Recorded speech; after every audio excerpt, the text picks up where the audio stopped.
sempat secara off air saya melihat informasi dari, dari RRI Gorontalo, Mhm mhm. kejadian unik yang ada di Gorontalo di mana James, Mhm.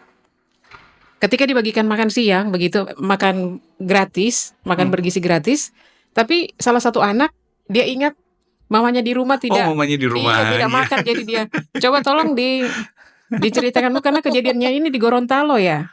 Di Mhm. balik cerita itu ya, tadi ada, yang Kak Joy sempat singgung tadi ya, memang itu mengingat, mamanya sudah, menyiapkan itu bekal dan ia tidak mau makan yang dari pihak yang sudah dibagikan, dari, yang disalurkan. Jadi makanya dia dia dapat bilang, "Mau suka makan jo yang ti mama ada masa," begitu.